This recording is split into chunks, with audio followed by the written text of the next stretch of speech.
ልቧ ይናገራል ድንግል ማርያም፣ ልቧ ይመሰክራል፣ ልቧ ያወጣል ያወርዳል፣ ግን በአፏ አትናገርም። ዘመነ አበው አልፎ ዘመነ ኦሪት ተተክቷል። ዘመነ ኦሪት አልፎ ዘመነ ወንጌል መጥቷል። ዘመነ አበው ሕፃን ነው፣ አድጎ ዘመነ ኦሪትን ሆኖ ወጣት ሆነ። ዘመነ ኦሪት ወጣት ነው፣ እሱም ደግሞ ሸምግሎ አረጋዊ ዘመነ ወንጌልን ሆነ። አረጋዊ ከማለፍ ከመሞት ሌላ የዕድሜ ደረጃ የለውም። እቺ ትንሿ ሆዴ፣ እቺ ትንሿ የኔ ማህፀን እንዴት አስፈሪውን ነጎድጓድ የሚያጸናውን ውሃዎቹን የሚልካቸውን የሚወስናቸውን እንዴት አድርጋ ቻለችው እያለች ድንግል ማርያም ታደንቅ ነበር። እመቤታችን ዝም ያለች ናት። ምእመናን፣ የእመቤታችን ሕይወቷ በተመስጦ የተሞላ ነው። የእመቤታችን ሕይወቷ በአርምሞ የተሞላ ነው። ጸጥ ያለች ናት ድንግል ማርያም። ግን ዝምታዋ እንዲህ ዝም ብሎ ዝም ማለት ብቻ አይደለም። የድንግል ማርያም ዝምታ ቅዱስ ዝምታ ነው።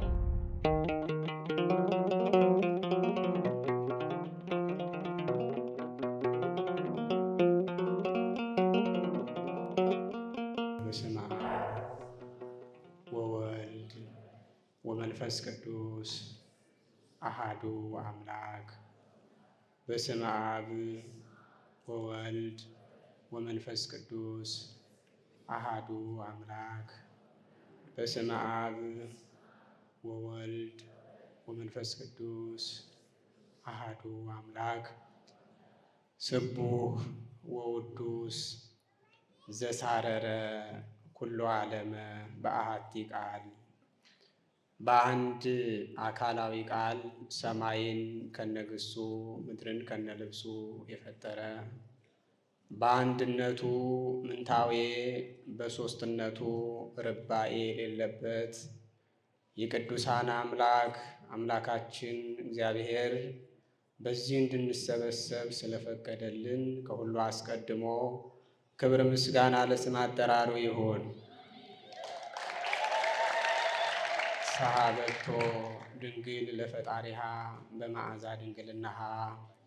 አምላክ ወልደ አምላክ አካላዊ ቃል ቀዳማዊ ቃል እግዚአብሔር ወልድን በመዓዛዋ ወደ ራሷ የሳበች ከሕገ ፍጥረት ወጥታ ከፍጥረታት ሁሉ ተለይታ እናትም ድንግልም ሆና የተገኘች የሁላችን እናት የሁላችንም እመቤት እናታችን ድንግል ማርያምን ክብር ምስጋና ለስም አጠራሯ ይሁን። የመልአኩ የቅዱስ ገብርኤል ረድኤቷል አይለየን። ለእናንተም እንዲገባ ክቡር መምህራችን መጋቤ ሐዲስ ክቡር ዳዊት የዚህ ታላቅ ቤተ መቅደስ የስብከተ ወንጌል ኃላፊ የመጻሕፍት መምህር ክቡር መምህራችን የኔታ ጌዴዎን በዚሁ ከተማ የእግዚአብሔር አብ ቤተ ክርስቲያን የመጻሕፍት መምህር የስብከተ ወንጌል ኃላፊ ክቡራን ሊቃውንተ ቤተ ክርስቲያን ለየደረጃችሁ በጥቅሉ በዚህ ሰዓት አምላካችሁ እግዚአብሔርን ተስፋ አድርጋችሁ በዚህ የተሰበሰባችሁ የእግዚአብሔር ልጆች ሁላችሁም በአምላካችን በእግዚአብሔር ስም ሰላም እላችኋለሁ። እንደምን አመሻችሁ? እንደምን ቆያችሁ? እንደምን እዚህ ሰዓት ላይ ደረሳችሁ? በሀብቱ ስቦ በረድኤቱ አቅርቦ ዛሬም በደላችንን ታግሶ ሳይሰለቸን በቤቱ የሰበሰበን የድንግል ማርያም ልጅ አምላካችን ኢየሱስ ክርስቶስ ስሙ ለዘላለም የተመሰገነ ይሁን። ወተወድዮ ውስተ ልባ በልቧ ታኖረው ነበር። የሉቃስ ወንጌል ምዕራፍ 2 ቁጥር 51 ላይ የሚገኝ ኃይለ ቃል ነው። እስኪ ሁላችሁም በልቧ በሉ እስኪ ታኖረው ነበር። እስኪ በአንድ ላይ በልቧ ታኖረው ነበር በሉ እስኪ ድገሙ አንድ ጊዜ። አሁንም አንድ ጨምሩ። ስለ ቃሉ የአምላካችን የእግዚአብሔር ስም የተመሰገነ ይሁን። ይህንን ቃል ከወንጌላውያን መካከል በእውነት ስለ እመቤታችን ስለ ድንግል ማርያም መንፈስ ቅዱስ ገልጦለት የጻፈው ቅዱስ ሉቃስ ጽፎታል። የተነገረው ስለ እናታችን ስለ ድንግል ማርያም ነው። የትምህርታችን መሰረታዊ ዓላማ የእመቤታችን የድንግል ማርያምን አርምሞና ዝምታ ማስረዳት ነው። አሁን እኛ በዓለ ጥምቀትን አክብረናል። በዓለ ልደትን አክብረናል። እመቤታችን እንዴት ነው ያከበረችው? ፀሐዩ የወጣባት ሰማይ እርሷ፣ ተዋህዶ የተፈጸመባት መቅደስ እርሷ እመቤታችን፣ የዓለሙን ሁሉ ጨለማ ጠቅሎ ያጠፋው ብርሃን የበራባት መቅረዝ ድንግል ማርያም፣ በዘመን አስተርእዮ በመገለጡ ዘመን እመቤታችን ምን ትመስል ነበር? ፀሐዩ በእርሷ በኩል ሲወጣ በማህፀኗ በኩል ብርሃን ሲበራ ከአባቷ ከአዳም ጀምሮ የሰውን ልጆች ሁሉ ሲያንገላታ የነበረው ሰይጣን ከእርሷ በተወለደው ሕፃን ሲደነግጥ እመቤታችን ምን ብላ ይሆን? እመቤታችን የዛኔ ምን አለች?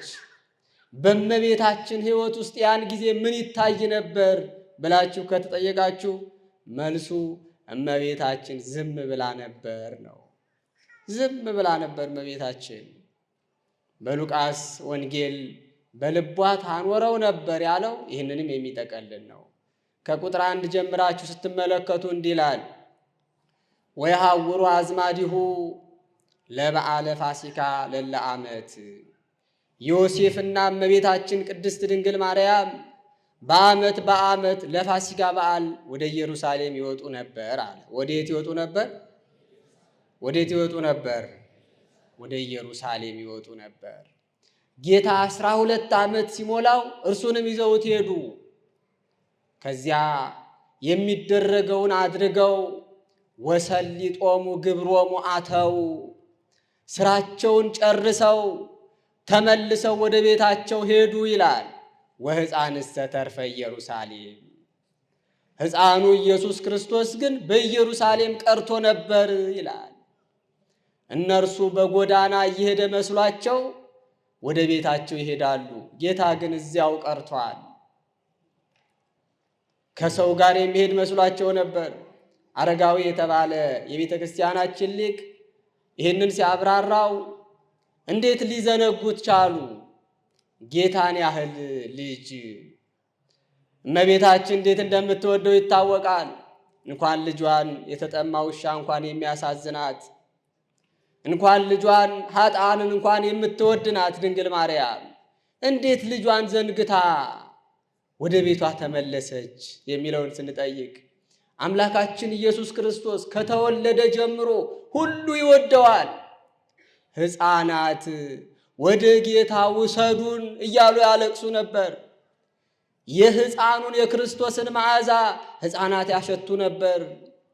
እናቶች በፍቅር ይቃጠሉ ነበር። ወጣቶች ተሰብስበው ጌታን ይፈልጉት ነበር።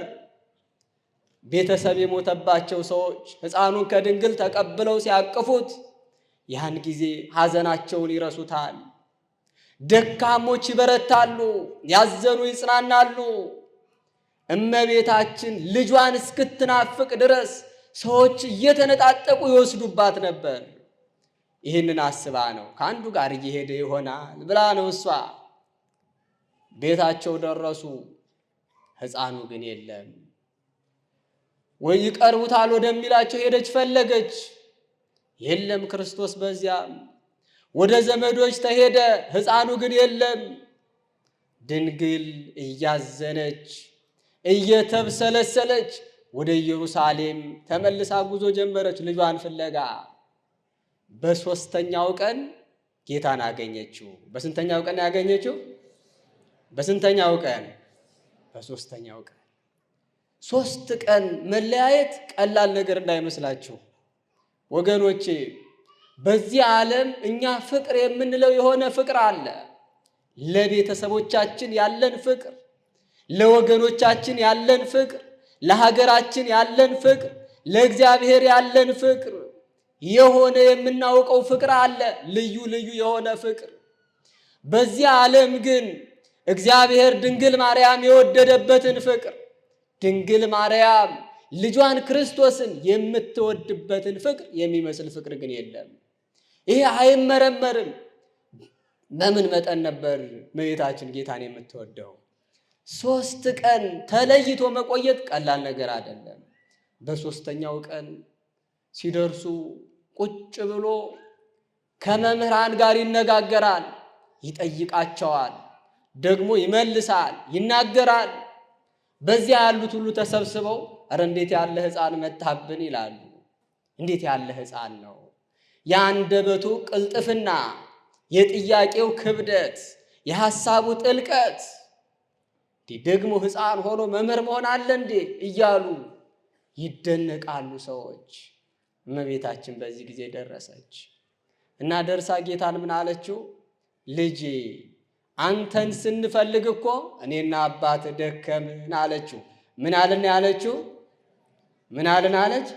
ደከምን። እኔና አባት ዮሴፍ የሥጋ አባቱ ሆኖ አይደለም ወገኖቻችን፣ ወንድሞቹ አለ በቃ ጨረሰው እኮ ሌላ ምን ያስፈልጋል ይላሉ።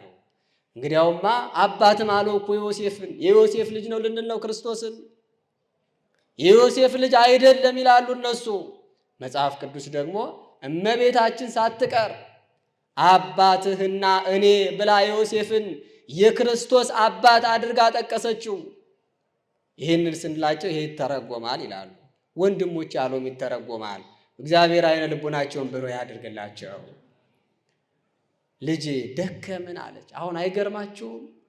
ጌታን ያህል ልጅ ጠፍቶባት 3 ቀን ሙሉ አጥታው የተናገረቻት ነገር ግን ይቺ ብቻ ናት። ስንፈልግህ እኮ ደከምን። ምነው አደከምከን አለች። ሌላ አልጨመረችም።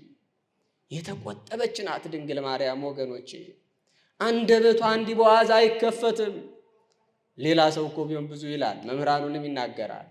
እኛ እየተሰቃየን አገር ለአገር እየተንከራተትን 3 ቀን ሙሉ መከራዬን ስበላ እናንተ የማን ልጅ ነህ? ወደ ሌላ ወደ ቤት ሂድ፣ ወደ አባት ሂድ፣ ወደ እናት ሂድ አትሉም ይል ነበር። ብዙ ቁጣም ይቆጣ ነበር። እሷ ግን በዝምታ የተሞላች ናት። ይችን ተናግራ አበቃች። ጌታም በአባቴ ቤት እኖር ዘንድ ይገባኛል አለ። በመጨረሻ ቁጥር 51 ላይ ቅዱስ ሉቃስ ወትወድዮ ውስተ ልባ ወእሙሰ ተአቅብ ዘንተ ኩሎ ወትወድዮ ውስተ ልባ። እናቱ ግን ይህ ልጅ እንዴት አይነት ልጅ ነው እያለች በእርሱ ላይ የሚሆነውን ነገር ሁሉ በልቡናዋ ትጠብቀው ነበር፣ በልቡናዋ ታኖረው ነበር አለ። በልቡናዋ ምን ትለው ነበር? ምን ትለው ነበር? እስኪ ድገሙት። በልቡናዋ ታኖረው ነበር በሉ እስኪ ድገሙት አንድ ጊዜ። አዎ በልቡናዋ ታኖረው ነበር። እመቤታችን ዝም ያለች ናት ምእመናን። የእመቤታችን ሕይወቷ በተመስጦ የተሞላ ነው። የእመቤታችን ሕይወቷ በአርምሞ የተሞላ ነው። ጸጥ ያለች ናት ድንግል ማርያም። ግን ዝምታዋ እንዲህ ዝም ብሎ ዝም ማለት ብቻ አይደለም። የድንግል ማርያም ዝምታ ቅዱስ ዝምታ ነው። ምን ዝምታ ነው አልኳቸው? ምን ዝምታ ነው? ቅዱስ ዝምታ፣ የተቀደሰ ዝምታ ነው። ወገኖቼ ስለ ድንግል ማርያም ስታስቡ፣ ስለ ድንግል ማርያም ስትማሩ አንዱ በጣም ለአእምሮ ከባድ የሆነው ነገር፣ ከአእምሮ በላይ የሆነው ነገር፣ አልመረመር የሚላችሁ ነገር የእመቤታችን ዝምታዋ ነው። ዝም ማለቷ በጣም ከአእምሮ በላይ ነው። ዝም ነው የምትለው እሷ። በመጽሐፍ ቅዱስ ውስጥ ድንግል ማርያም የተናገረቻቸው ቃላቶች በጣት የሚቆጠሩ ናቸው። ብዙ ዘመኗ ግን በዝምታ አልፏል። ረድኤቷ በእውነት በሁላችን ይደረብን። አሁን ይህንን ቅዱስ ዝምታ በብዙ ልንከፍለው እንችላለን። ለዚህ ጉባኤ ግን በ3 ክፍል ብቻ እንከፍለዋለን። የመጀመሪያው የድንግል ማርያም ዝምታ የተመስጦ ዝምታ ይባላል። የምን ዝምታ አልኳቸው? እስኪ እንድትይዙት በሉ እስኪ የተመስጦ ዝምታ በሉ እስኪ። ድገሙት አንድ ጊዜ እንዳትረሱት ነው። የተመስጦ ዝምታ።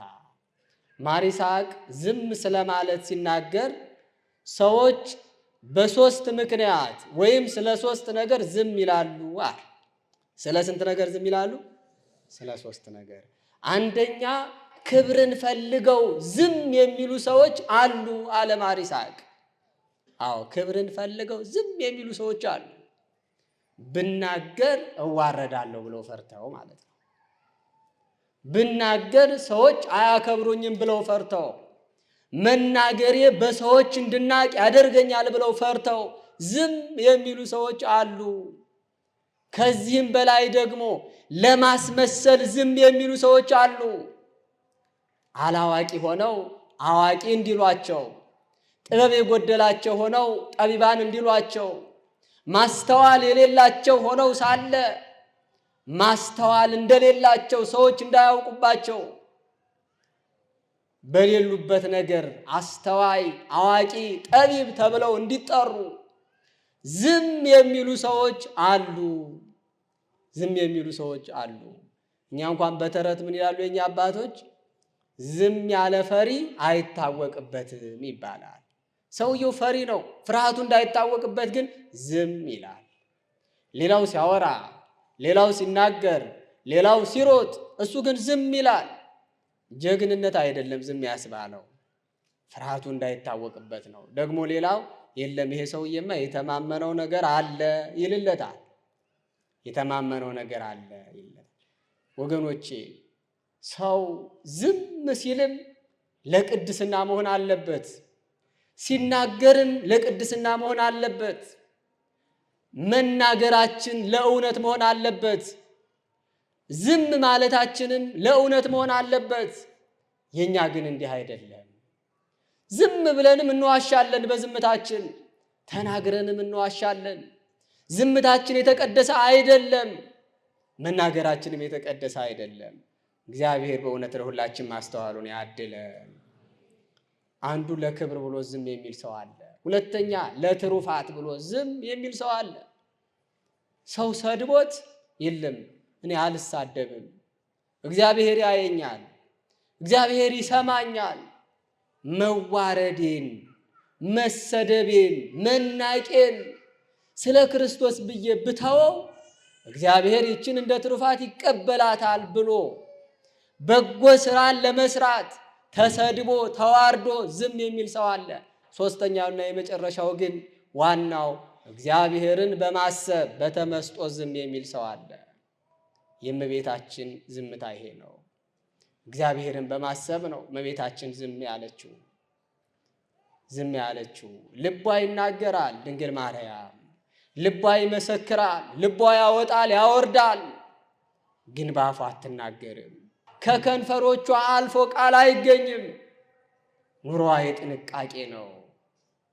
አልቦ አመ ቦአ ህሊና ዓለም ውስተ ልባ ወአልቦ አመ ተገይሰ ህሊና መንፈስ ቅዱስም ልባ።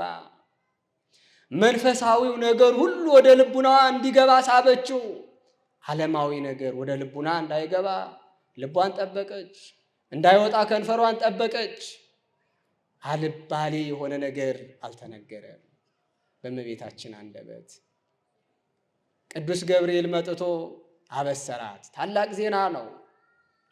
ትጸንሻለሽ፣ ትወልጃለሽ፣ ከአንቺ የሚወለደው ከሦስቱ ቅዱስ አንዱ ቅዱስ ነው ብሎ ነገራት። ነገሩን እኮ መማከር ያስፈልጋል።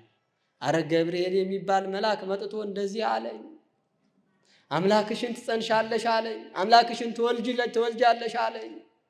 አረ የነገር እንዴት ያለ ነው! ሰው ሆኜ አምላክ እንዴት ነው የምወልደው ብላ ከሰዎች ጋር መማከር ነበረባት። ግን አልተማከረችም። አበሰራት፣ ዝም አለች። ይህ ብቻ አይደለም፣ አምላኳን ጸነሰችው። አምላክ በማህፀኗ ተጸነሰ፣ ተጸንሶ ተወለደ። እሷ ግን ከሰው ጋር አታወራም። ዛሬ ጸነስኩት አትልም፣ ዛሬ ወለድኩት አትልም፣ ዛሬ እንዲሆነ አትልም። በእግዚአብሔርና በእርሷ መካከል ስለሚሆነው ነገር ፈጽሞ አትናገርም። እናንተ ሰዎች፣ እናንተን የሚያድነው አምላክ ዛሬ ከኔ ተጸነሰ፣ እናንተን የሚያድነው አምላክ ዛሬ ከኔ ተወለደ ብላ አልተናገረችም። በዝምታ የጸናች ነበረች። በልቧ ግን ምስጢር ይወጣል፣ ይወርዳል። መጽሐፍ ለዚህ ነው ወሶበሃ አደረ መለኮት ውስተ ከርሳ ተከስተላቲ ምስጢረ ሰማይ ወምድር። መለኮት የዕለት ጽንስ ሆኖ ከእርሷ በተጸነሰ ጊዜ የሰማይና የምድር ምስጢር ተገለጠላት ይላል። የምንና የምን ምስጢር ነው የተገለጠላት? አዎ የሰማይና የምድር ምስጢር። ሰማይ መጋረጃው ተከፈተ በፊቷ፣ ምድር መሰወሪያዋን አጣች። ወደ ላይ ጽራርያምን ተመለከተች፣ ወደ ምድር ታችኛውን ክፍል አየች፣ ግን አትናገርም። ዝም ያለች ናት እሷ። እግዚአብሔርን ግን ታደንቀዋለች። በጸነሰችው ጊዜ እመቤታችን እንዲህ ትል ነበር፣ እፎ ክህለት ከርስንተ ኀቤ ትጹር ዘያጸንዖ ለነጎድጓድ ወያውሕዝ ማያተ በምልኦሙ። እቺ ትንሿ ሆዴ፣ እቺ ትንሿ የኔ ማህፀን እንዴት አስፈሪውን ነጎድጓድ የሚያጸናውን ውሃዎቹን የሚልካቸውን የሚወስናቸውን እንዴት አድርጋ ቻለችው እያለች ድንግል ማርያም ታደንቅ ነበር። ስትወልደውም በልቧ ትደነቅ ነበር። እግዚአብሔርን እንዲህ ትለው ነበር፣ እንዴት እኔን ድሃይቱን መረጥከኝ? ከዓለሙ ሁሉ እንዴት የኔ ማህፀን ላንተ የተመቸ ሆነ? እንዴት እኔን መረጥከኝ? እያለች ድንግል ማርያም በተመስጦ በዝሙታ ንግግሯን ከእግዚአብሔር ጋር ብቻ አድርጋ ትኖር ነበር። ስለዚህ የልደት ዕለት መላእክት ወደ ድንግል ማርያም መጡ። በሰማይ አይተውት የማያውቁትን አምላክ በእቅፏ ተመልክተው አመሰገኑ፣ ጮሁ። ድንግሊቱ ግን ዝም ብላለች፣ አትናገርም። እረኞች መጡ። እውነተኛ እረኛ ዛሬ ተወለደ። ስብሐት ለእግዚአብሔር በሰማያት ወሰላም በምድር ስምረቱ ለሰብእ። ዛሬ አንቺ እሱን ከመውለድሽ የተነሳ እሱም ከአንቺ ከመወለዱ የተነሳ መላእክትና ደቂቀ አዳም በጋራ የምናከብረው በዓል አገኘን። ተጣልተን የነበርን እኛ ታረቅን ብለው እግዚአብሔርን አመሰገኑ። እረኞች ቢመጡ ድንግል ነገር የላትም፣ ዝም ብላለች። ሰብአ ሰገል መጥተው ወርቅ፣ ዕጣን፣ ከርቤ ገበሩ። በዚህም ጊዜ እመቤታችን የተናገረችው የለም። ቅዱስ ዮሐንስ አፈወርቅ እንደውም በልደት ድርሳኑ ላይ የልደት ዕለት ፍጡር ሁሉ ወደ ቤተልሔም ይሮጥ ነበር ይላል። ኪሩቤል ወደ ቤተልሔም ሮጡ፣ ሱራፌል ወደ ቤተልሔም ሮጡ። ዮም ኪሩቤል ይቄድሱ ወሱራፌል ይባርኩ ወንወሎት ይጸርሁ። ዛሬ በቤተልሔም ኪሩቤል ቅዱስ ቅዱስ እያሉ ያመሰግናሉ። ሱራፌል ብሩክ እግዚአብሔር እያሉ የተወለደውን ሕፃን ያመሰግኑታል። ኖሎት ደስ ብሏቸው ይጮሃሉ። ወይረውጹ ኩሎሙ፣ ሁሉም ወደ እርሷ ይሮጣል። እርሷ ጋር ደርሶ በእቅፏ አምላኩን አይቶ ሁሉ ይጮሃል። እመቤታችን ግን ዝም ብላለች። ረድኤቷ በእውነት በሁላችን ይደርብን። ዝምታዋ በእውነት ከመታሰብ በላይ ነው፣ ከመነገር በላይ ነው። በተመስጦ ውስጥ ነበረች ድንግል ማርያም። ሁሉ ቢመጣ እሷ ግን ዝም ብላ ነበር። በልቧ ግን ትናገራለች። እንዴት እኔን መረጥከኝ? ባለጸጎች እኮ ነበሩ። የነገስታቱ ልጆች ቆነጃጅቱ አልነበሩምን? በዕድሜስ ከኔ የጸኑ አልነበሩምን? እንደው ባለጸጋ ድንግል አንተ አጥተህ ነው በጨርቅ የምጠቀልልህን በበረት የማስተኛህን በግምጃ በወርቅ ሳይሆን በጨርቅ የምጠቀልልህን እንደ ባለጸጋ ሳይሆን እንደ ድሃ የማሳድግህን እኔን እንዴት መረጥከኝ እያለች ድንግል ታወጣ ታወርድ ነበር። እኔን እንዴት መረጥከኝ? በተመስጦ ድንግል እርሷ ለእግዚአብሔር ያደረገችው አይታያትም። እግዚአብሔር ለእርሷ ያደረገው ግን ይታያታል። ሰው መንፈሳዊ ሲሆን እንዲህ ነው ወገኖቼ። አሁን እኛ በሕይወት ውስጥ ያለን እንዳይመስላችሁ፣ በክርስትና ውስጥ ያለንም እንዳይመስላችሁ፣ ቀልድ ላይ ነው አሁን ያለነው እኛ። ክርስትናውን በስም ብቻ ነው የያዝነው። ለክርስትናችን የምንከፍለው ምንም አይነት ነገር የለም። እውነት ተናግሬ ልጎዳ የሚል ሰው የለም። ስለ ክርስቶስ መስክሬ የመጣውን ልቀበል የሚል ሰው የለም። ስለ ቤተ ክርስቲያን ይህን ላድርግ የሚል ሰው የለም። መመሳሰል ነው፣ መለዋወጥ ነው፣ መቀያየር ነው። ይሄ ነው ሕይወታችን። በእውነት ክርስትና መንገዱ ይሄ አይደለም ወገኖቼ። ደግሞ የሚያሳዝነው ሕይወታችን አይታየንም፣ ድካማችን አይታየንም። ወደ እግዚአብሔር ለማማረር እንሞክራለን። ሰው ወገኖቼ የእግዚአብሔር ሲሆን መንፈሳዊ ሲሆን የራሱ ድካም በደንብ ይታየዋል።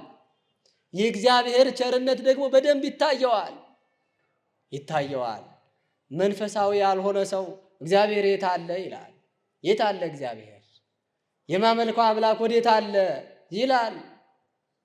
መንፈሳዊ የሆነ ሰው ግን እኔ የት ነኝ እኔ የሚለው አምላኬን ማየት ያቃተኝ፣ ፈጣሪን መመልከት ያቃተኝ ደጉን አምላክ፣ የዋሁን አምላክ፣ ሩሩሁን አምላክ፣ ቸሩን አምላክ፣ ኃጢአተኞችን የማይጸየፈውን አምላክ፣ በደለኞቹን የማይንቀውን አምላክ፣ ድሆችን የማይንቀውን አምላክ እንዴት ከቸሩ አምላክ ጋር መገናኘት አቃተኝ? የት ነው የቆምኩት? እኔ የት ነኝ ይላል። ስጋዊ ሰው እግዚአብሔር አይታይም ይላል። መንፈሳዊ ሰው ግን ማየት ተሳነኝ ብሎ ያለቅሳል። እንደነ ማር ይስሐቅ አቤቱ እንድናውቅህ አድርገን። የብዕለ ሥጋ የብዕለ ነፍስ ፍጻሜ እግዚአብሔርን ማወቅ ነው። እግዚአብሔርን ማወቅ በእውነት ያሳርፋል። ምእመናን እግዚአብሔር ለሁላችን ማስተዋሉን ያድለን። ክፉ ሰው ክፋቱን ሁሉ ለእግዚአብሔር ለመስጠት ይፈልጋል። ክብር ይግባውና የት አለ ይላል እግዚአብሔርን። አንድ ክፉ ሰው ወደ አንድ ደግ አባት መጣና እንዲህ አላቸው፣ አባቴ እግዚአብሔር አለ አላቸው። አዎ። የት ነው ያለው? በዓለም ሁሉ የመላ ነው። አሁን እዚህ አለ እግዚአብሔር አላቸው። አለ አሉት። ታዲያ ለምንድን ነው የማላየው አለ እና ዘበተባቸው፣ ቀለደባቸው። እኛ አባት በዚህ ጊዜ ጸለዩለት። እባክህን ጌታ ሆይ አንተ በዓለም የመላህ ነህ፣ የዚህን ብላቴና ዓይኑን ግለጥለት ብለው ጸለዩ። ዓይኑ በራ። እግዚአብሔርም ብርሃን ለብሶ በጎናቸው ቆሞ አዩት። በምሳሌ እግዚአብሔር ተገለጠለት። ይህ ሰው በዚህ ጊዜ አሁን እግዚአብሔር መጣ አለ። እሳቸው ደግሞ ሲመልሱ የለም አንተ ነህ የመጣኸው፣ እሱማ ቀድሞም ነበር አሉት። ረድኤታቸው በእውነት በሁላችን ይደርብን። ስለዚህ ወገኖቼ መንፈሳዊ ሰው የራሱ ነገር በጎነቱ፣ ንጽህናው፣ ቅድስናው አይታየውም፣ ይቀረኛል ይላል፣ ይጸጸታል ይላል። ወገኖቼ እግዚአብሔር በሰጠን ነገር በእውነት ምን አደረግንበት? ጊዜያችን አጭር ነው። እንኳን እኛ ዓለምም አርጅታለች። ምእመናን ዓለም አርጅታለች። ከእንግዲህ በኋላ ሌላ አዲስ ዘመን የለም። ዘመነ አበው አልፎ ዘመነ ኦሪት ተተክቷል። ዘመነ ኦሪት አልፎ ዘመነ ወንጌል መጥቷል። ዘመነ አበው ሕፃን ነው፣ አድጎ ዘመነ ኦሪትን ሆኖ ወጣት ሆነ። ዘመነ ኦሪት ወጣት ነው፣ እሱም ደግሞ ሸምግሎ አረጋዊ ዘመነ ወንጌልን ሆነ። አረጋዊ ከማለፍ ከመሞት ሌላ የዕድሜ ደረጃ የለውም። ዓለምም ከእንግዲህ በኋላ አርጅታለች፣ ሌላ ዘመን የላትም። ዘመነ ስጋዊ የመጨረሻው ዘመን ነው። እግዚአብሔር በሰጠን ጊዜ በእውነት መጠቀም ይገባል። ሰይጣን ወደ ጣዕም እንዳትገቡ፣ ወደ እውነት እንዳትገቡ፣ እግዚአብሔርን እንዳታውቁት፣ ከአባታችሁ ከእግዚአብሔር እቅፍ ገብታችሁ እንዳታርፉ መንገዱን ይዘጋዋል፣ ያጨልመዋል፣ ያስደነግጣችኋል፣ ያስፈራችኋል። ለንጽህና ቀጠሮ እንድትይዙ፣ ለኃጢአት ግን ቀጠሮ እንዳይኖራችሁ፣ ኃጢአትን ዛሬ እንድታደርጉ ቅድስናን ግን ነገ እናደርጋለን እንድትሉ፣ ከነገ ወዲያ እንድትሉ ያደርጋችኋል። ወደ ጣዕም እንዳንገባ ነው፣ ወደ መዓዛው እንዳንገባ ነው። እሱም ይተጋል ወደዚያ እንዳንገባ።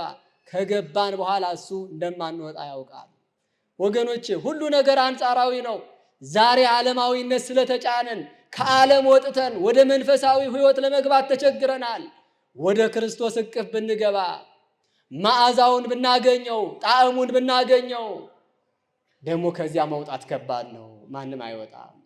አረጋዊ ለዚህ ነው እቅፎ ለወልደ ንጉሥ በሕፅንከ ከመ ማርያም ወላዲቱ። አንተ ሰው የክርስቶስ መዓዛው ዛሬ የለም አትበል። የክርስቶስ ጣዕሙ ዛሬ የለም አትበል። ያ ድንግል ማርያም ያቀፈችው አምላክ ኢየሱስ ክርስቶስ በዘመነ ሥጋዌ እንደነበረው በሥጋ ተገልጦ በዚህ ባይኖርም የለም አትበል። ወደ እሱ ሩጥ፣ እንደ እናቱ እንደ ድንግል ማርያም እንድታቅፈው ይላል። እንደማን እንድታቅፈው? እንደ ድንግል ማርያም። ክርስትና ማለት ይሄ ነው። በእውነት በጣም የሚያሳዝን ነገር ላይ ያለ ነው። የእኛ ዘመን የሰብዓ ትካትን ዘመን ይመስላል። ሰብዓ ትካት ውሃው እስከ አንገታቸው ደርሰው ግን ይዘፍኑ ነበር፣ ግን ያጨበጭቡ ነበር፣ ግን መመለስ አቅቷቸው ነበር። እኛስ ወገኖቼ መከራው እኮ ከራሳችን ከአናታችን ከጆሮአችን ደርሰዋል። መተማመን ጠፍቷል። ሰላም ጠፍቷል። ሕይወታችን እረፍት አልባ ነው። መቅበዝበዝ በዝቶብናል። ማን ነው ዛሬ ደስተኛ ወገኖቼ? ባለጸጋው ይጨነቃል፣ ድሃውም ይጨነቃል። ባለስልጣኑ ይጨነቃል፣ ተራውም ሰው ይጨነቃል። ዓለም በመላዋ በመከራ እየተናጠች ነው። ወደባችን ክርስቶስ ነው ምዕመናን፣ ማረፊያችን ክርስቶስ ነው። ወደ እሱ መሮጥ ይገባናል። እግዚአብሔር ለሁላችን ማስተዋሉን ያድለን እና ከእርሱ ለመድረስ የራሳችንን ድካም የእግዚአብሔርን ቸርነት ማወቅ አለብን። ብዙ ሰው እግዚአብሔር የት አለ ይላል። ወገኔ አንተ የት እንዳለ ራስህ የቆምክበትን አስብ፣ ሰውነትን አስብ። ሰው ከሆንክ እግዚአብሔርን ታየዋለህ። ክርስቲያን ከሆንክ እግዚአብሔርን ታየዋለህ። ቴዎፍሎስ የተባለ ቤተ ክርስቲያናችን ሊቅ እንዲህ ይላል፣ ለእመት ብለኒ አርእየኒ አምላከከ፣ አምላክህን አሳየኝ የምትለኝ ከሆነ እኔ ደግሞ ሰውነትን አሳየኝ እልሃለሁ አለ። አምላክህን አሳየኝ ካልከኝ ሰውነትን አሳየኝ። ሰውነትን ንጹሕ አድርገህ የምታሳየኝ ከሆነ እኔ ደግሞ አምላኬን አሳይሃለሁ አለ። መጽሐፍ ቅዱስ ዮሐንስ አፈወርቅ መጽየትኒ ለእመኮነ ጽድልተ ታሬእዮ ለገጽ ገሃደ ይላል። ሰውነታችን ካነጻ ነው፣ ሰውነታችንን ንጹሕ ካደረግ ነው፣ ሰውነታችን መስታወት ነው ይላል። ሰውነታችን ምንድን ነው አለ? ሰውነታችን ምንድን ነው? በዚያም መስታወት እግዚአብሔርን እናይበታለን። ማንን እናይበታለን? እግዚአብሔር። ራሳችንን ካነጻን እግዚአብሔርን በእውነት እናያለን። አይነ ልቡናችንን ብሩህ ያድርግልን።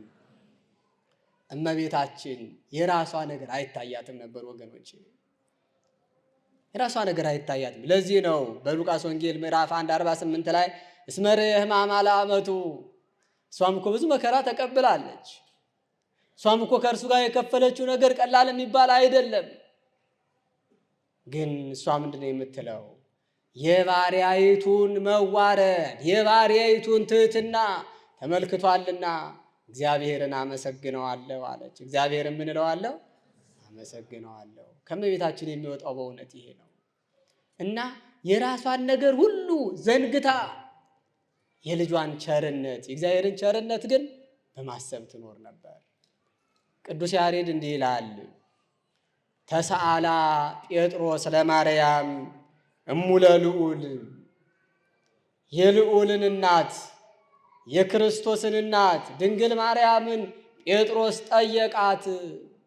እፎ አግመርኪዮ ዘሰባቱ ኃይለ ሰማያት ዘኢያገምሮ፣ ድንግል የሰማይ ርቀቱ የምድር ስፋቱ የውቅያኖስ ጥልቅነቱ የማይወስነውን እንዴት አድርገሽ ነው የወሰንሽው ብሎ ጠየቃት ይላል። ምን ብትል ጥሩ ነው ድንግል ማርያም ወገኖቼ? ንጹሕ ስለሆንኩ ቅዱስ ስለሆንኩ ቅድስናዬን አይቶ አብ ስለመረጠኝ ወልድ ስለወደደኝ ወደ እኔ መጣ በማህፀኔ ጸነስኩት አላለችም ድንግል ማርያም። እኔ ምን አውቃለሁ አለች ድንግል ማርያም። በሰማይ ያለ እሱ መረጠኝ እንጂ እኔማ ምን አውቃለሁ አለች። ወገኖቼ እመቤታችን አምላክ በማህፀኗ ተጸንሶ ዝም ማለት ችላለች። እኛ ትንሽ ትሩፋት ካለችን ያችን የምንታገስበት የዝምታ አቅም የለንም፣ የአርምሞ አቅም የለንም። ንስሐ ስንገባ ልክ በገባንበት ሰሞን ንስሐ መግባታችንን ሰዎች እንዲያውቁልን እንፈልጋለን። የእኛ ዘመን ሰው ደግሞ በጣም የተለየ ነው። ራሱን ከፍ እያደረገ ነው እንዳይባል ተጠንቅቆ ነው ራሱን ከፍ የሚያደርገው። እና ሲገልጸው ራሱ እኔ እኮ በንስሐ የምመላለስ ሰው ነኝ አይልም። በቀጥታ ለምሳሌ እኔ በንስሐ ነው የምመላለሰው፣ ቅዱስ ነው እንድትለኝ ብዬ አይደለም። ደግሞ ይጨምርበታል ከላይ በንስሐ ነው የምመላለሰው። ልክ ንስሐ መግባታችን እንዲታወቅ እንፈልጋለን። ደግሞ ስጋውን ደሙን እንኳን ከተቀበልን ከመቀበላችን በፊት በጣም ብዙዎች ይሰሙታል። ከቆረብን በኋላ በምንቆርብበት ዕለት እንኳን አንዳንዶቻችን ቤተ መቅደስ ገብተን እስኪ ዞር በልልኝ አንተ እኔ እኮ ቆራቢ ነኝ የሚል ሰው አለ። እስኪ ቦታውን ልቀቁልኝ እኔ እኮ ቆራቢ ነኝ፣ እንዴት አብረን እንቆማለን የሚል ሰው አለ። ቆርቦ ሲወጣ አፉን ሸፍኖ ሰዎች ሁሉ መንገድ እንዲከፍቱለት የሚፈልግ ሰው አለ። ነገራችን ሁሉ ከትዕቢት ጋር የተለወሰ ነው። በእውነት እግዚአብሔር በእውነት የትህትናን ልብስ ያልብሰን። እመቤታችን ትህትናን ልብስ አድርጋ ነው የኖረችው። ዝምታዋ ከተመስጦ የመነጨ ነው። ሌላው ሁለተኛው በጣም ትልቁ የእመቤታችን የዝምታዋ ምንጭ ትህትናዋ ነው። ምን ነው አልኳችሁ?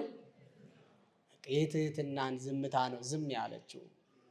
እንግዲህ ያው ሁላችሁ ደጋግማችሁ እንደተማራችሁት በሉቃስ ወንጌል ምዕራፍ 1:26 ላይ እንደተጻፈው ገብርኤል መጥቶ እመቤታችንን አመስግኗታል። ምስጋናው ቀላል አይደለም። ገብርኤልም ቀላል አይደለም፣ ምስጋናውም ቀላል አይደለም። ገብርኤል እግዚአብሔር ለክፉ ቀን ያስቀመጠው መልአክ ነው ወገኖቼ። ገብርኤል የሰው ልጆች ወዳጅ ነው። በላይ መላእክትን ያጸና ነው። በምድርም ደግሞ ዓለምን የሚያጸና ዜና ይዞ የመጣ ነው። ረድኤቱ በእውነት በሁላችን ይደርብን። በቅዱስ ገብርኤል ድንግል ማርያም የተመሰገነችው ምስጋና ቀላል አይደለም። ይህንን ለመረዳት ራሷ የተናገረችውን ማስተዋል በቂ ነው። ለሰው እንዲህ ያለ ምስጋና ይገባል አለች ድንግል ማርያም። ለዚያውም ለ15 ዓመት ሕፃን፣ ድሃ ለሆነች ሕፃን፣ አባት እናት ለሌላት ሕፃን፣ ንግስና ለሌላት ሕፃን፣ ከባለጸጎች ወገን ላልተገኘች ሕፃን እንዴት ያለ ምስጋና ነው የምታመሰግነኝ? እንዲህ ያለው ምስጋና ለፍጡር ይገባል አለች ድንግል ማርያም። ከምስጋናው ኃያልነት ከምስጋናው ብዛት የተነሳ እሱም አዎ ይገባሻል፣ አንቺ እኮ በሰውና በእግዚአብሔር መካከል ያለሽ ነሽ። ካንቺ በቀር አምላክን የወለደ የለም አይኖርም። አምላክን የወለደች አንዲት ሴት አለች። ከድንግል የተወለደ አምላክ አለ። ከዚያ በኋላ ፍጡርና ሰው አለ። በፍጡርና በፈጣሪ መካከል የገባሽ የእግዚአብሔር እናት በመሆን አንቺ ልዩ ነሽ፣ ይገባሻል። ምክንያቱም አሁን እግዚአብሔር አብ ወደ አንቺ ይመጣል ሊያጸናሽ፣ እግዚአብሔር ወልድ ይመጣል ሥጋሽን ሊለብስ፣ እግዚአብሔር መንፈስ ቅዱስ ይመጣል ሊያነጻሽ፣ ወደ አንቺ ይመጣል። ስለዚህ ምስጋና ይገባሻል አለ። ስሟ ለዘላለም የተመሰገነ ይሁን። መልአኩ አመሰገናት። መልአኩ አመሰገነኝ ብላ ግን ሄዳ አልተናገረች። አሁን እኛ ራሳችን እናውቀዋለን አይደል? በተለይ አንድ ታዋቂ የሆነ ሰው፣ ታዋቂዎችን እንደ እግዚአብሔር የምናመልክበት ዘመን የኛ ዘመን ነው። ሰውየው ጽድቅ ሰርቶ የሚታወቅ፣ ኃጢአት ሰርቶ የሚታወቅ፣ ክፉም ይሁን ደግ ይሁን ታዋቂ ከሆነ ታዋቂ ሲያነጋግረን የሚሰማን ነገር በጣም የተለየ ነው። በእውነት ለመታወቅ በታዋቂው ለመታወቅ በጣም እንጥራለን። ድንግል ማርያም እወቁኝ አላለችም። ታላቁ መልአክ ገብርኤል መጥቶ እኮ አመሰገነኝ ብላ አልተናገረችም። ከዚህ በላይ ግን የሰማይ ርዝመቱ፣ የምድር ስፋቱ፣ የውቅያኖስ ጥልቅነቱ የማይወስነው ለሁሉ ዓለም የሆነ ግን ዓለም የሌለው፣ ሁሉን የያዘ ግን የሚይዘው ነገር የሌለው፣ ሁሉን የወሰነ ግን ማንም የማይወስነው፣ ሁሉን ያስጠጋ ማንም አስጠግቶት የማያውቅ አምላክ በማህፀኗ የዕለት ጽንስ ሆኖ በለበሰው ሥጋ ተወሰነ። ግን እሷ ምንም አትናገርም። ወገኖቼ የእመቤታችንን ክብር ለማወቅ፣ እመቤታችንን ለመውደድ፣ እመቤታችንን ለመረዳት እግዚአብሔርን ማወቅ የመጀመሪያው ነገር ነው። ማንን ማወቅ ይቀድማል አልኳችሁ? ማንን ማወቅ? አዎ፣ እግዚአብሔርን ያላወቀ ሰው እመቤታችን እንዴት ብሎ ሊያከብራት ይችላል? እኛ እመቤታችን ልዩ ናት የምንለው ማንን ስለወለደች ነው? ማንን ስለወለደች? እግዚአብሔር።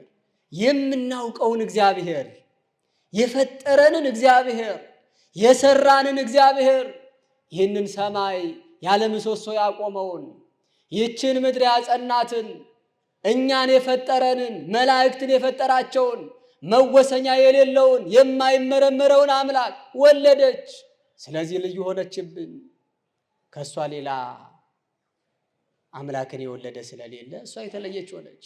እግዚአብሔርን ማወቅ ይቀድማል። አሁን ወገኖቻችን የለም ስለ ነገረ ማርያም ከመናገራችን በፊት ስለ ክርስቶስ ማውራት አለብን ስትሏቸው እንድናሸንፋቸው እንዲህ የምንላቸው ይመስላቸዋል።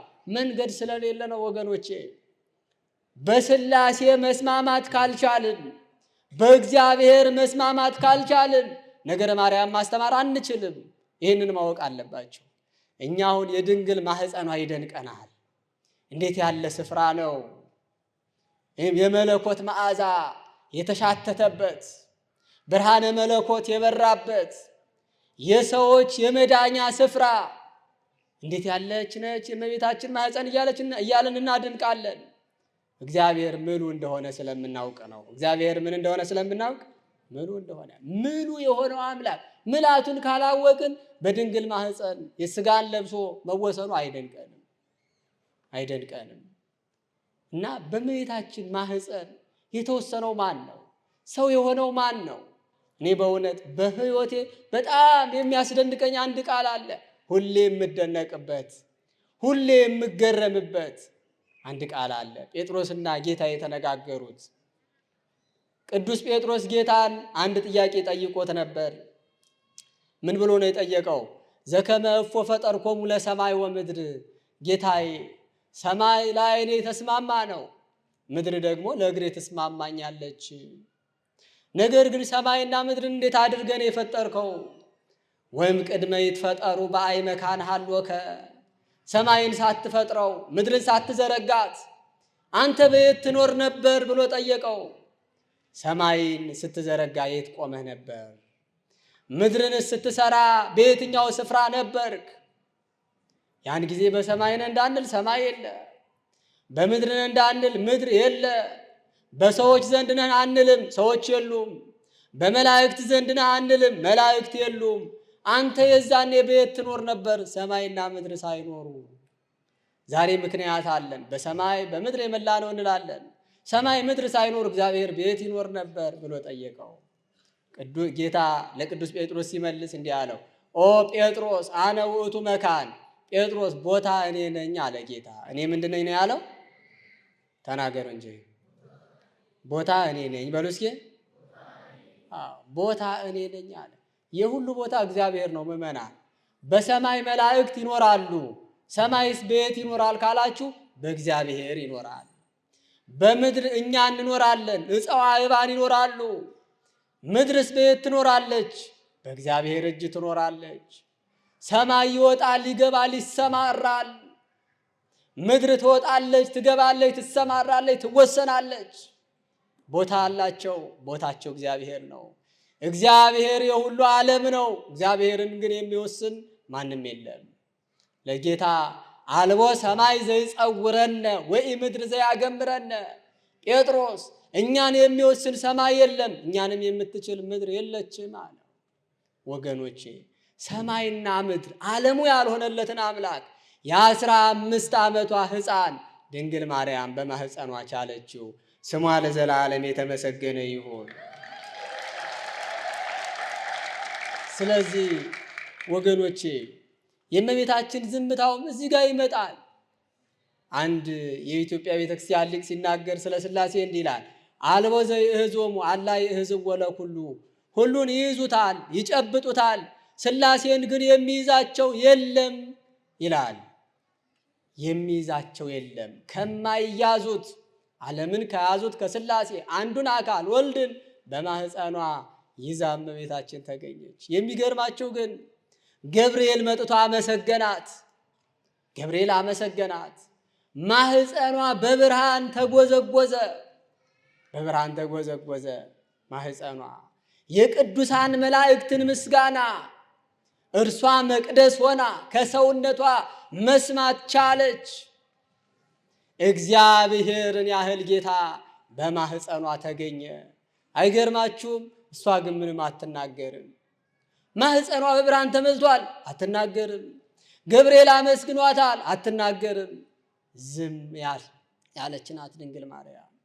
ወገኖቼ በብርሃነ መለኮት ተከባ በአርምሞ ጸንታ የሰውን ልጅ አይደለም የእግዚአብሔርን ልጅ አሳድጋ የሰውን ባህሪ ከፍ ያደረገች እናታችን ድንግል ማርያም ናት። ስሟ ለዘላለም የተመሰገነ ይሁን። ቤተ ክርስቲያን አትረሳትም፣ ምእመናን ታከብራታለች። አዎ ያዳነን እግዚአብሔር ነው። ያዳነን ማን ነው አልኳችሁ? ያዳነን ማን ነው? መድኃኒት የሆነን ወልድ ነው። መድኃኒት የሆነን ማን ነው? ወልድ ነው። ሥጋን ለብሶ መድኃኒት የሆነን ወልድ ነው። እመቤታችንስ መድኃኒታችን የተሰራባት ቤተ ፈውስ ድንግል ማርያም ናት። ይህንን ማን ይክደዋል? ቆስለን ነበርን፣ እግዚአብሔር ጠገነን። የተጠገንበት ስፍራ የድንግል ማርያም ማህፀን ነው። ጨልሞብን ነበር፣ እግዚአብሔር አበራልን። ብርሃኑ የወጣው ግን ከድንግል ማርያም ማህፀን ነው። ይሄ እንዴት ይረሳል? ወገኖቼ እንኳንስ ይሄን ያህል ውለታ ተደርጎልን ቀርቶ ሰው በደከመው ቀን ያረፈበትን ጥላ እንኳን ያስታውሳል። እዚህ ጥላ አርፌ ነበር፣ ደክሞኝ ነበር፣ እዚህ ቤት እንጀራ በልቼ ነበር ይላል። ወገኖቼ ክርስቶስ መስዋዕት ሆኖ መስቀሉ ላይ ቀረበ። ምግቡ የተዘጋጀው ግን በድንግል ማርያም ማህፀን ነው። ቤት ነው የተዘጋጀው አልኳችሁ። ስለዚህ ቤተ ክርስቲያን በእጆቿ እያጨበጨበች በእግሮቿ እያሸበሸበች የድንግል ማርያምን በዓል ታከብራለች። የዚች ቤተ ክርስቲያን ወገን ያደረገን አምላክ ስሙ ለዘላለም የተመሰገነ ይሁን። ወገኖቼ በዚህ ሁሉ ውስጥ ግን ድንግል ማርያም ዝም ያለች ነበረች። ለምን? በትህትና አሁን እኛ ስንናገር ምን እንላለን? እመቤታችንን መትሕተ ፈጣሪ በሉ እስኪ። አረ ተናገሩ። መልዕልተ ፍጡራን በሉ። ምን ማለት ነው? እስኪ ተርጉሙ። እማያውቃል ይሄንን? አረ ተናገሩላቸው። አዎ ከፍጡራን በላይ ናት፣ ከፈጣሪስ በታች ናት። አያችሁ፣ ከእግዚአብሔር በታች ድንግል ማርያም የከበረች ናት እንላለን እኛ። እግዚአብሔርም ብሏል፣ እግዚአብሔርም ብሏል። ግን እመቤታችንን ብትጠይቋት ምን የምትላችሁ ይመስላችኋል? እኔ ከፍጡራን በላይ ነኝ የምትል ይመስላችኋል ድንግል ማርያም? አትልም። እሷ ከአብርሃም እበልጣለሁ አትልም። ዘካርያስን እንኳን እንዴት እንደምታከብረው! ዘካርያስ በቤተ መቅደስ ተአምር አይቶ ድንግልን ይፈራት ነበር። እንደውም አንድ ቀን ኤልሳቤጥን ሄዶ በቤተ መቅደስ መላእክት እየተሽቀዳደሙ ወደ ሕፃኗ ወደ ድንግል ማርያም ሲሄዱ ተመልክቶ አረ በቤተ መቅደስ ያየሁት ነገር አስደነቀኝ አላት ኤልሳቤጥን። መላእክት ሁሉ መዓዛዋን ለማሽተት ሲራዋወጡ እየቸኮሉ ወደ እሷ ሲመጡ አየው። አረ ከሚኖሩበት ሰማይ እሷ ያለችበትን ሳይመርጡት አይቀርም አላት።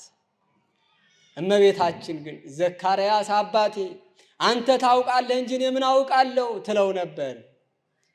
እሷ በትህትና ራሷን ከምድር በታች አደረገችው። ወደ ጥልቅ ወረደች።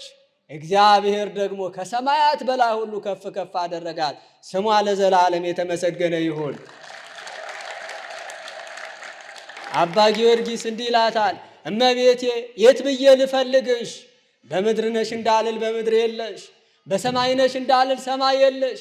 የመጨረሻዋ ሰማይ ጽርሐ አርያም ናት። ጽርሐ አርያም ምንም እንዳልጠይቃት ወእም አርያም ምጥቅ ተኮንኪ፣ አርያም እመቤታችን የት ደረሰች ብዬ ብጠይቃት እሷ እኮ እኔንም አልፋ ሄዳለች ትለኛለች ብሏል። ረድኤቱ በሁላችን ይደርብን።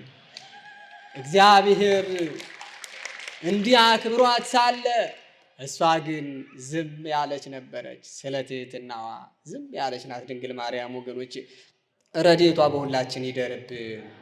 በሉቃስ ወንጌል ምዕራፍ 1 ቁጥር 39 ላይ ይህን ታሪክ እንተርክና እንፈጽማለን። 39 ላይ ስትመለከቱ ወተንሥአት ማርያም ፍጡነ በውእቱ መዋዕል፣ ድንግል ማርያም በዚያ ወራት ፈጥና ተነሳች ይላል። ወዴት ለመሄድ? ወደ ኤልሳቤጥ፣ ወደ ደጋማው ስፍራ። ምቹ አይደለም መንገዱ፣ ተራራማ ነው፣ ደግሞ ጭቃ አለው። ድንግሊቱ ተነሳች ለመጓዝ። አይገርማችሁም? ያ ጊዜ እኮ ለድንግል ማርያም የተለየ ጊዜ ነው። አምላኳን በማህፀኗ ይዛለች። መላእክት በማህፀኗ ውስጥ ያመሰግናሉ። በብርሃን የተሞላች ናት። በደስታ የተሞላች ናት ድንግል ማርያም። ሁለት ደስታ አላት ድንግል ማርያም ወገኖቼ። ቅዱስ ገብርኤል ተፈሥሒ ፍሥሕት ያለ ደስተኛይቱ ሆይ ደስ ይበልሽ በሉ ሲውላችሁም። ጥንቱን ደስተኛ ናት። መርገመ ሥጋ መርገመ ነፍስ አልወደቀባትም። ደግሞ ደስ ይበልሽ አላት። እግዚአብሔርን በመጽነስ ደግሞ ሌላ ደስታን አግኝታለች። ደስ ይበልሽ ብሏታል ቅዱስ ገብርኤል። በደስታ ላይ ነበረች። ግን ኤልሳቤጥን አልረሳቻትም። ወገኖቼ የኛ ሕይወት የሚያሳዝን ነው።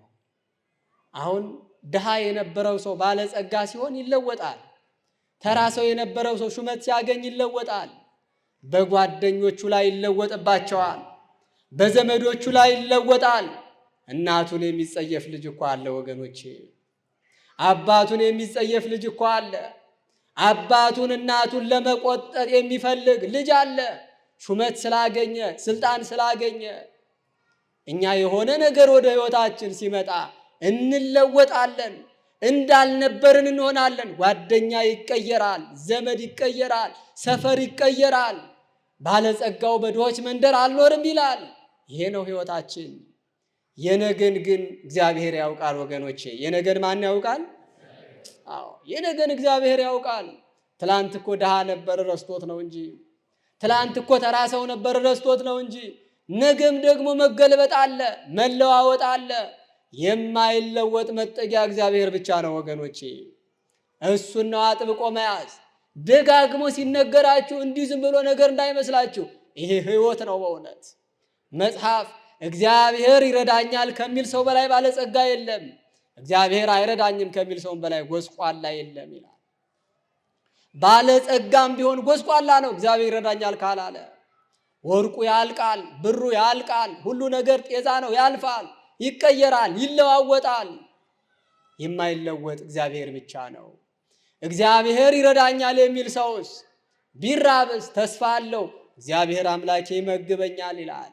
ቢጠማ እግዚአብሔር ያጠጣኛል ይላል። ቢታረዝ እግዚአብሔር ያለብሰኛል ይላል። እግዚአብሔርን የማታምን ከሆነ ለብሰህም ቢሆን ራቁትህን ነው ወንድሜ። ጠግበ እየበላ ይርባሃል፣ እየጠጣም ደግሞ ይጠማሃል። እግዚአብሔር የሌለው ሰው ተድላ የለውም። በእውነት ፍጹም ተድላ እግዚአብሔር ነው። እሱን የምናውቅበትን ልቡና እግዚአብሔር ለሁላችን ያድለን።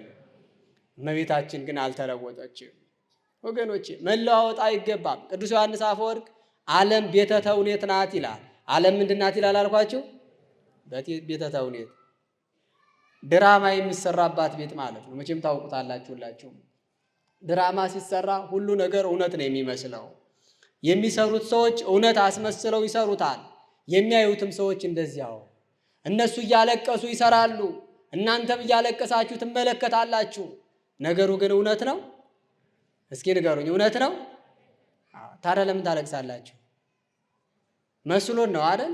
በጊዜው ህሊናችን ብቻ ህሊናችን እንዲታለል እንፈልገናል። ድራማው እንዲያታለን እንፈቅዳለን። እንደ እውነት አድርገን እናየዋለን። ዓለም እንደዚህ ናት አለ ቅዱስ ዮሐንስ አፈወርቅ። በዚያ በተውኔቱ መድረክ ላይ ንጉሥ ሆኖ የሰራ ሰው አለ። ሲወርድ ንጉሥ መሆን ይችላል? ንጉሥ ነው እንዴ ሲወርድ? አይደለም። አሁን ጠቅላይ ሚኒስትር ሆኖ የሚሰራ አለ አይደል? ድራማ ሲወርድ ጠቅላይ ሚኒስትር መሆን ይችላል? አይችልም። ስርዓቱን ጠብቆ በቀደመ ማንነቱ ነው። ባለጸጋ ሆኖ የሚሰራ ድሃ ሆኖ ይወርዳል። ዓለም እንደዚህ ናት ምዕመናን። ባለጸጋ ቢሆን ባለስልጣን ቢሆን ሁሉም ይሞላለት፣ ግን ይወርዳል ወደ መቃብር። መቃብር የሁሉ እናት ናት ወገኖቼ። ዓለም የለያየችውን መቃብር ታስተካክለዋለች። ሁሉም ሬሳ ተብሎ ይጠራል። ከዚህ በላይ ድራማ፣ ከዚህ በላይ ተውኔት የለም። መንቃት ይገባል ወገኖቼ። ዓለም ድልድይ ናት፣ እንሸጋገርባታለን ወደ ወዲያኛው ዓለም፣ ግን አናድርባትም። ድልድይ ላይ አይታደርም። እግዚአብሔር ለሁላችን ማስተዋሉን ያድለን። እመቤታችን አልተለወጠችም። በዚያ ሁሉ ደስታ ውስጥ ሆና የኤልሳቤጥን ደስታ መጽነሷን ቸል ልትለው አልወደደችም። እሷ አምላክን ጸንሳለች፣ ኤልሳቤጥ ደግሞ ፍጡርን ጸንሳለች። አምላክን ጸንሳ ፍጡር ወደ ጸነሰች ወደ ኤልሳቤጥ ሄደች።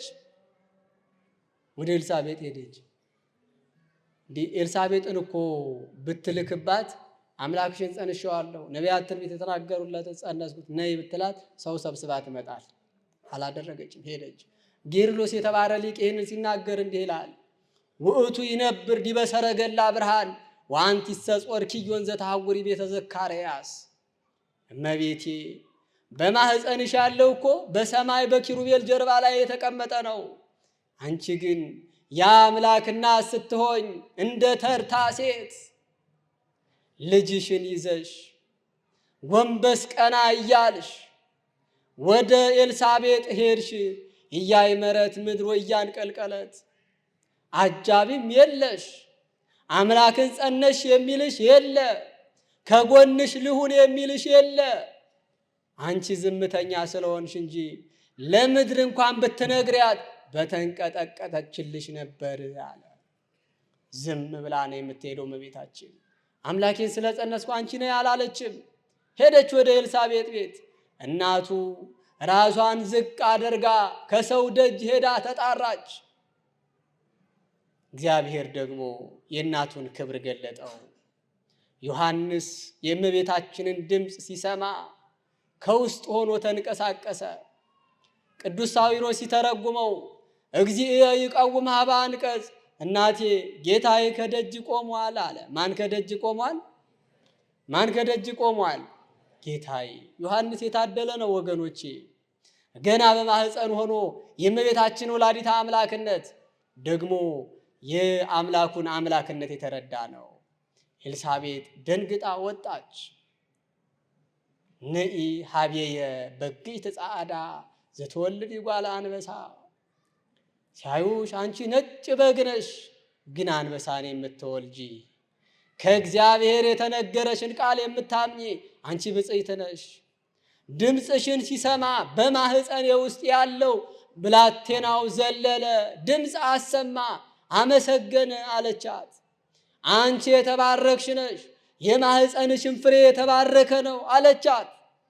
እመቤታችን ምን መለሰች? ታብዮ ነፍሴ ለእግዚአብሔር፣ ነፍሴ እግዚአብሔርን ታከብረዋለች። ምንድን ያለችው እመቤታችን? አሁን ኤልሳቤጥ ከተናገረችው ጋር ይገናኛል እንዲህ ነገር? ይህ ሁሉ ምስጋና ወርዶ አዎ እውነትሽን ነው፣ ሕፃኑም ያለ ምክንያት አልዘለለም፣ ምክንያት አለው። እኔ እኮ አምላክን ጸንሻለሁ፣ ማህፀኔ በብርሃን ተጎዝጉዟል፣ እኔማ የእግዚአብሔር እናት ልሆን ነው አላለችም ድንግል ማርያም። ያ ሁሉ ምስጋና ወርዶ እሷ ግን ነፍሴ እግዚአብሔርን ምን ትለዋለች ነው ያለችው? እግዚአብሔርን ታከብረዋለች። ከንፈሮቿ አይገለጡም፣ ከተገለጡ ግን ስለ እግዚአብሔር ይመሰክራሉ፣ እግዚአብሔርን ያመሰግናሉ። ስለዚህ ወገኖች የእመቤታችን ሕይወቷ በዝምታ የተሞላ ነው። በዝምታ የተሞላ ነው ወገኖቼ። አሁን እኛ ትንሽ ጌጥ በአንገታችን ላይ ካለች እሷን ግልጥልጥ አድርገን ሰው ሁሉ እንዲያይልን ደረታችንን ከፍተን ነው አይደል የምንሄደው? እጃችን ላይ የሆነ ጌጥ ካለስ አሁንም እንደዚህ መድረክም ላይ ቢሆን ሰው እንዲህ እያደረገ ጥሩ ሰዓት ሳለው ብሎ ያሳያል። ወርቅ ካደረገ ያሳያል። ሰው እንዲያይለት ይፈልጋል ሰው። የኛ ዘመንማ የተለየ ነው በእውነት። ሰዎች በእኛ ማግኘት እንዲናደዱ ተስፋ እንዲቆርጡ ሁሉ እንፈልጋለን። እንዲህ አይነት መንፈስ አለ በእውነት። እመቤታችን የምታጌጠው በፀሐይ ነው ወገኖቼ። በምን ታጌጣለች አልኳችሁ? ፀሐይ ጌጧ ናት ለድንግል ማርያም። ደግሞ ፀሐይ ይባልችኛዋ ብቻ እንዳትመስላችሁ፣ መጽሐፍ ይናገራል። ፀሐይሰ ዘትትኤረዞ ድንግል ኢኮነ ከመ ፀሐይ ዝንቱ ዓለም ዘንሴወሮ። እመቤታችን ያጌጠችበት ፀሐይ ይሄኛው ፀሐይ እንዳይመስላችሁ፣ ይሄኛው ፀሐይ እንዳይመስላችሁ። እሱማ ህልፈት ያለበት ነው፣ ጨለማ ያለበት ነው፣ መለወጥ ያለበት ነው። እመቤታችን ያጌጠችበት ፀሐይ በኪሩቤል ያለ እስከ ቀላያት የሚያበራ ጨለማ የማይፈራረቀው ፍጹም ፀሐይ ኢየሱስ ክርስቶስ ነው። ስሙ ለዘላለም የተመሰገነ ይሁን። ነገር ግን እዩልኝ ብላ አታውቅም። ዛሬም ወገኖች እመቤታችን ታያለች ስንላቸው ሰዎች ግራ ይገባቸዋል። አዎ ታየናለች። ፀሐይዋ ወሰን ስለሌለው ነው። ልጇ ፀሐይዋ ነው ለድንግል ማርያም። እንዲህ ቁጭ ብለን ስለሷ ስንማር እመቤታችን አታየንም አንልም። በልጇ ፀሐይነት ድንግል ማርያም ትመለከተናለች። ረድኤቷ በሁላችን ይደርብን እና አምላክን ጸንሳ ዝም። ሌላው የመጨረሻው የእመቤታችን ዝምታ የትዕግስት ዝምታ ነው። በትዕግስት ዝም ብላለች። መከራ እንደሷ የተፈራረቀበት የለም። ወአማን ሙሉደ ሰብእ አልቦ ምንዳቤ ወግፍ ዘከማኪ በውስተ ኩሉ ዘረከቦ። እመቤቴ ዓለም ከተፈጠረ ጀምሮ እስኪያልፍ ድረስ እንዳንቺ መከራ የተቀበለ የለም ይላል ደራሲ። እንዳንቺ መከራ የተቀበለ የለም ይላል። ስደቷን ብቻ ልናገር። የእመቤታችን ስደት ተመልከቱት። ስደት አንደኛ በድንገት ነው የሆነው። እሰደዳለሁ ብላ አላሰበችም። እንደገና ደግሞ በሌሊት ነው የሆነው። ደግሞ የሚያሳድዳት ንጉሥ ነው። እሷን የሚከተላት በፈረስ ነው፣ በሰረገላ ነው፣ በጭፍራ ነው እና በድንገት ነው። ዮሴፍ መልአኩ ከነገረው በኋላ ተነሺ፣ ሄሮድስ ልጁን ሊገለው ይፈልጋል፣ እንሽሽ አላት። እንዴት እሸሻለሁ? መንገድ አላውቅ። መንገድ ደግሞ አታውቅም እመቤታችን። ተጓዥም አይደለችም፣ የተረጋጋች ናት ድንግል ማርያም። ወገኖቼ ከእሷ እርጋታን መማር ይገባል። መረጋጋቱን እግዚአብሔር በእውነት ለሁላችን ያድለን። እርግጥ ያለ ስብዕና ያላት በጸጥታ የምትኖር ናት። መውጣት መውረድ ብዙ አይሆንላትም ድንግል ማርያም። መንገድ አታውቅም፣ ዮሴፍም አያውቅም። እሷ ብቻ አይደለችም እና እንዴት ይሰደዳል? አምላክ ነው ተብሎ አልነበረም ወይ አላለችም። እንደገናስ ደግሞ የእግዚአብሔር ፈታይነት ወዴት ሄደ? እኔ ድሃ ነኝ፣ የሚያሳድደኝ ደግሞ ንጉሥ ነው፣ ይሄ እንዴት ይሆናል አላለችም። ምንም አልተናገረችም። እያዘነች ልጇን ይዛ ተሰደደች። መከራዋን በዝምታዋ ውሃ አጠፋችው ድንግል ማርያም። ይርባታል ድንግል ማርያም፣ ይጠማታል ድንግል ማርያም። ምን ነው የሕይወት እንጀራ ነው አልተባለም እንዴ? እንዴት ይርበኛል አትልም። እሱ ራሱ ራበኝ ይላል። ለምንድን ነው የምራበው? ለምንድን ነው የምጠማው? ምንድን ነው ኃጢአቴ አይልም። ዮሴፍ ያጉረመርም ነበር፣ ድንግል ማርያም ግን አጉረምርም አታውቅም። መከራዋንም ዝም ትለው ነበር እመቤታችን ቅድስት ድንግል ማርያም። ወገኖቼ የእመቤታችን ዝምታ ሌላው በጣም የሚደንቀው መጨረሻ የምናገረው ነገር ምንድን ነው?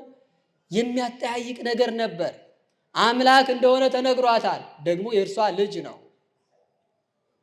ዓለምን ሁሉ የሚመግብ እንደሆነ ታውቃለች። እንጀራ ስጭኝ ደግሞ ይላታል። እሱ ራሱ እንጀራ ስጭኝ ይላል።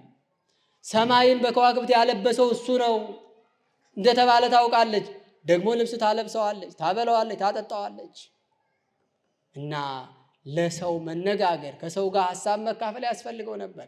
ይህን ሁሉ ዝም ብለዋለች። መጽሐፍ አርምሞትኪ ማርያም ሀለፈ እምአንክሮ፣ ድንግል ሆይ ዝምታሽ ከመደነቅ አለፈ አለ። ከምን አለፈ? ዝም የሚልን ሰው ያደንቁታል፣ ያንቺ ግን መደነቅም አይበቃውም አለ። ረድኤቷ በሁላችን ይደርብን፣ ይቆየን።